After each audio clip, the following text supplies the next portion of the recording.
Hello, good evening student. चलिए तो आज की क्लास हम स्टार्ट करते हैं। हमारे चैप्टर हम पढ़ रहे थे फर्स्ट चैप्टर क्लास 8 एनसीईआरटी फसल उत्पादन एवं प्रबंधन, क्रॉप प्रोडक्शन एंड मैनेजमेंट। तो कुछ जैसा कि आपको याद होगा, कल हमने पढ़े थे कृषि औजार, हल, कल्टीवेटर इत्यादि। आज कल हमने कल्टीवेटर तक पढ़ लिया था कृषि और औजारों के बारे में। आज हम स्टार्ट करते हैं अपना न्यू टॉपिक बुआई। तो चलिए हम अपना टॉपिक स्टार्ट करते हैं बुआई। बुआई फसल उत्पादन का सबसे महत्वपूर्ण चरण है। बोने से पहले अच्छी गुणवत्ता वाले साफ एवं स्वस्थ बीजों का चयन किया जाता है। किसान अधिक उपज देने वाले बीजों को प्राथमिकता देते हैं। बुआई किसे कहते हैं? फसल का प्राथमिक चरण है बुआई।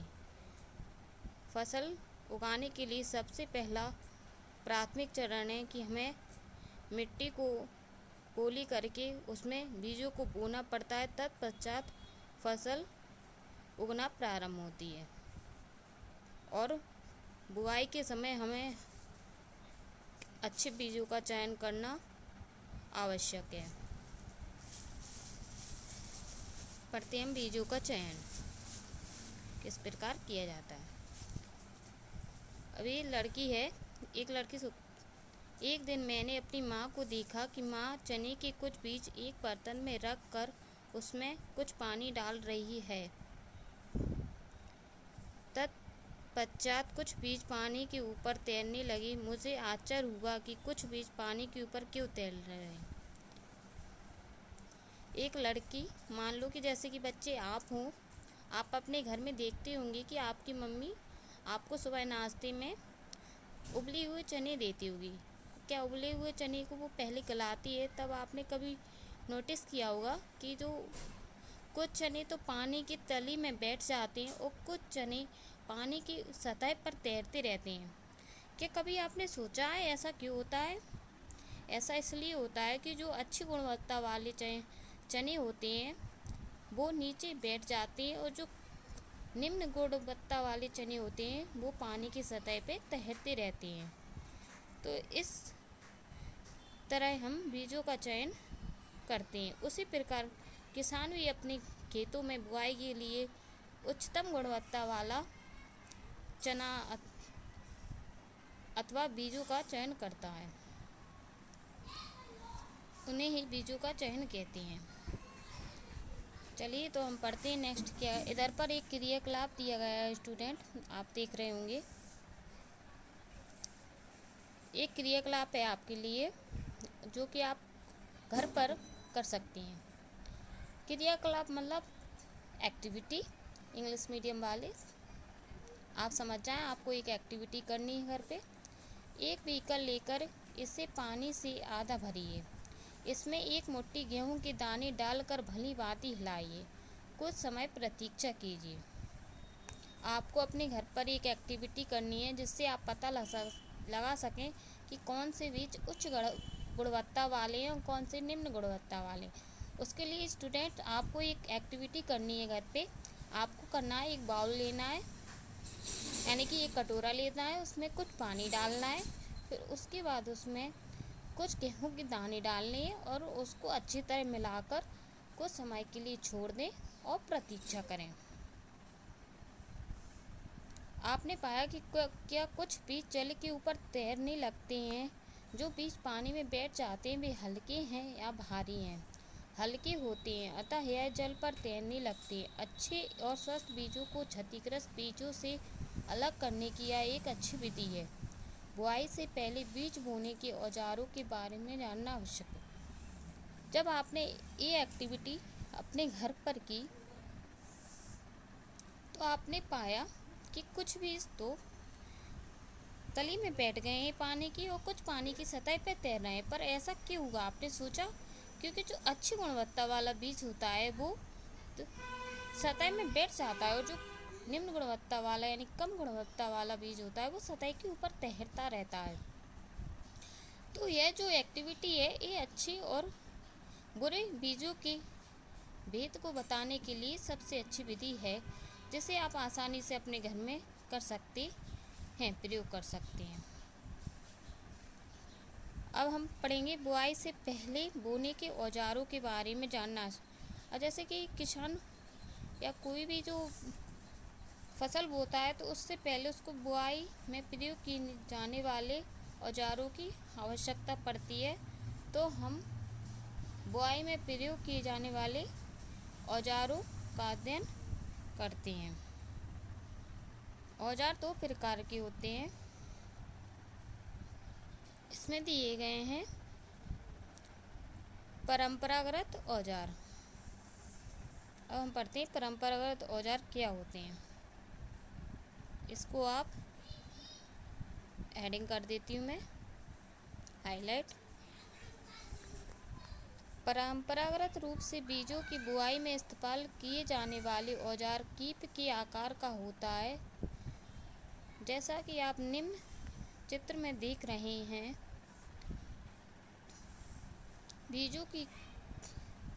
बीजों को अंदर डालने पर यह 2 या 3 नुकीली सिरों वाला पाइपों से गुजरता है। ये सिरे मिट्टी को भेदकर स्थापित किए जाते हैं। जैसा कि आप परंपरागत एक औजार है जो बुआई करने के समय काम आता है। ये हल की भांति होता है, इसमें एक कीप की भांति छेद होता है जिसमें इस छेद से बीज डाले जाते हैं और ये नीचे पाइपलाइन द्वारा लकड़ी की यहाँ पहुँच जाता है और सभी में छेद में नुकीले में पहुँच जाता है बीज। और जब बैल आगे बढ़ते हैं तो प्रत्येक खेत में बुपता चला जाता है। जैसा कि आपने देख रहे हैं बीज बोने की पारंपरिक तरीका है। अब आते हैं हम नेक्स्ट पेज पर, जिसमें बीज बोने का दूसरा तरीका बताया गया है। इस तरीके का नाम है सीड ड्रिल। जैसे कि आधुनिक तकनीक है तो हर काम किसानों के लिए भी आसान कर दिया गया है वैज्ञानिकों द्वारा। तो यह नई तकनीक है जिसके द्वारा बुआई की जाती है, जिसका नाम है सीड ड्रिल। आजकल बुआई के लिए ट्रैक्टर द्वारा संचालित सीड ड्रिल, जैसा कि उपरोक्त चित्र में आप देख रहे हैं, का उपयोग होता है। इसके द्वारा बीजों में समान दूरी एवं गहराई बनी रहती है। यह सुनिश्चित करता है कि बुआई के बाद बीज मिट्टी द्वारा ढक जाएं। इससे बीजों की पक्षियों द्वारा खाए जाने से रोका जा सकता है। सीड ड्रिल द्वारा बुआई करने से समय एवं श्रम दोनों की ही बचत होती है। सीड ड्रिल आधुनिक तकनीक है बुआई करने की, जो कि ट्रैक्टर में उपयोग की जाती है। इसको कल्टीवेटर मैंने बताया था ना आपको लास्ट पेज में कि कृषि औजार रहता है, इसको ट्रैक्टर से लिंक किया जाता है। इसमें बीज डाले जाते हैं जिसकी सहायता से मिट्टी को पोला करता हुआ बीज को अंदर करता हुआ बीज को ढकता चला जाता है, जिससे कि आसानी से करता है। ये परंपरागत बुआई और सीड ड्रिल में यही अंतर है कि परंपरागत में टाइम मेहनत अधिक लगती थी किसानों की, जबकि सीड ड्रिल में समय एवं श्रम दोनों की बचत होती है। सीड ड्रिल से समय एवं श्रम दोनों की ही बचत होती है और यह कम समय में अधिक काम करता है। मेरे विद्यालय के समीप एक पौधशाला है, नर्सरी है। मैंने देखा कि पौधे छोटे छोटे थैलों में रखे हैं। वे इस प्रकार क्यों रखे गए हैं? एक लड़का है, अपने क्लास में उसने माना कि सोचा वो विद्यालय गया, उसके समीप एक पौधशाला थी। पौधशाला का मतलब बच्चों ये होता है स्टूडेंट, जहाँ मतलब पौधों का बहुत रख रखाव और छोटे छोटे पौधे उगाए जाते हैं। हाँ, उसे पौधशाला कहते हैं। इस प्रकार के धान जैसे कुछ पौधों के बीज को पहले पौधशाला में उगाया जाता है। पौधे तैयार हो जाने पर उन्हें हाथों द्वारा खेत में रोपित कर देते हैं। कुछ वन्य पौधे एवं पुष्पी पौधे भी पौधशाला में उगाए जाते हैं।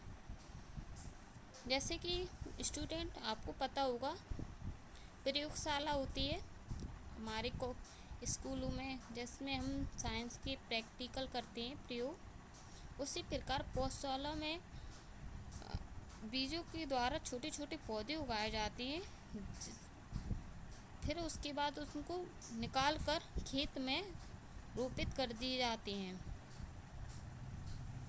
ऐसा इसलिए किया जाता है, पौधशाला में छोटे छोटे पौधे इसलिए उगाए जाते हैं क्योंकि उनको निकाल कर फिर खेतों में स्थानांतरित करके उगाया जाए। पौधों को अत्यधिक घने होने से रोकने के लिए बीजों के बीच उचित दूरी अत्यंत महत्वपूर्ण है। इससे पौधों को सूर्य का प्रकाश, पोषक एवं जल पर्याप्त मात्रा में प्राप्त होता है।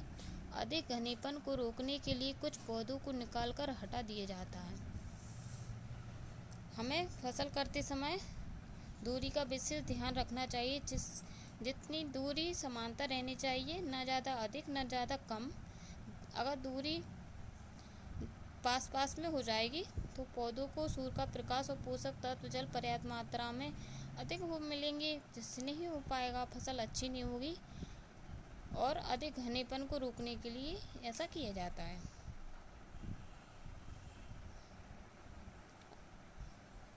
तो आपको समझ में आया बच्चों, बुआई कितनी प्रकार की होती है? परंपरागत बुआई, सीड ड्रिल द्वारा बुआई, और पौधशाला क्या होती है, पौधशाला में छोटे छोटे पौधे क्यों उगाए जाते हैं, ये सब आपको ध्यान रखना है। ठीक है, तो फिर हम अब पढ़ते हैं नेक्स्ट टॉपिक, खाद एवं उर्वरक मिलाना। जैसा कि आपको पता होगा, फुसाई खेतों में आपने सुना होगा कि जो किसान रहते हैं वो बुआई के बाद, फसल थोड़ी उगने के बाद उसमें खाद और उर्वरक मिलाते हैं। खाद और उर्वरक जो होते हैं, उर्वरक हमारी फसल के उगने में सहायक होता है। फसल की उगाई में उर्वरक वे पदार्थ होते हैं जो किसी क्रिया की दर को बढ़ा दें। हमने साइंस में पढ़ा है, रसायन विज्ञान में आपने पढ़ा होगा, मतलब रसायन विज्ञान तो आपके चैप्टर में नहीं है पर साइंस में ही थोड़ा बहुत है। उर्वरक मतलब किसी क्रिया की दर को बढ़ा दें। उर्वरक जैसे कि हम किसी पौधे में खाद डालते हैं तो उसकी बढ़ने की जो दर है वो काफ़ी हद तक तेज हो जाती है, उन्हें ही खाद उर्वरक कहते हैं। वे पदार्थ जिन्हें मिट्टी में पोषक स्तर बनाए रखने के लिए मिलाया जाता है उन्हें खाद एवं उर्वरक कहते हैं। जैसे कि वे पदार्थ जिन्हें मिट्टी में पोषक स्तर बनाए रखने के लिए मिलाया जाता है उन्हें खाद एवं उर्वरक कहते हैं। और यह हमें पोषक स्तर को, गुणवत्ता को बनाए रखते हैं। तो देखिए, आपका एक क्वेश्चन मैं इधर ही बना देती हूँ 2 नंबर का, जिसे आप नोट कर लेना अपनी नोटबुक में कि खाद एवं उर्वरक क्या होती हैं। तो आपका आंसर होना चाहिए, वे पदार्थ जिन्हें मिट्टी में पोषक स्तर बनाए रखने के लिए मिलाया जाता है उन्हें खाद एवं उर्वरक कहते हैं। आप चाहें तो इसे अपनी नोटबुक में नोट कर सकते हैं स्टूडेंट्स। मैंने एक खेत में उगने वाली स्वस्थ फसल पौधों की देखा, जबकि पास के खेत में पौधे कमजोर थे। कुछ पौधे अन्य पौधों की तुलना में ज़्यादा अच्छी तरह से क्यों उगते हैं। अब ये बूझू अपनी बात बता रहा है, जो स्टार्टिंग हमने बताया, वो अपने चाचा के दर गया था। उसने देखा कि ये उसके चाचा के दर उससे 2 खेत हुए, जिसके उसके चाचा के खेत में तो अच्छी फसल उग रही थी, वहीं पड़ोसी के खेत में फसल कमज़ोर थी। उसने देखा कि एक फसल अच्छी है, एक फसल उसकी तुलना में कम अच्छी है। ऐसा क्यों? फिर उसके मन में विचार आया, ऐसा क्यों हो रहा है। मिट्टी की फसल को खनिज पदार्थ प्रदान करती है। यह पोषक पौधों की वृद्धि के लिए आवश्यक है। कुछ क्षेत्रों में किसान खेत में एक के बाद दूसरी फसल उगाता रहता है। खेत कभी भी खाली नहीं छोड़े जाते। कल्पना कीजिए कि पोषक का क्या होता है। आपने पाया होगा कि खेतों को कभी खाली नहीं छोड़ा जाता। जैसे ही एक फसल बोई जाती है, उसके कटने के तुरंत पश्चात दूसरी फसल बोई जाती है, बो देते हैं किसान। फसल जो रहते हैं, जो मिट्टी को खनिज पदार्थ प्रदान करते हैं, मिट्टी फसल को खनिज पदार्थ प्रदान करती है। फसलों के लगातार उगाने से मिट्टी में कुछ पोषकों की कमी हो जाती है। इस क्षति को पूरा करने हेतु किसानों खेतों में खाद देते हैं। यह विक्रम खाद देना कहलाता है।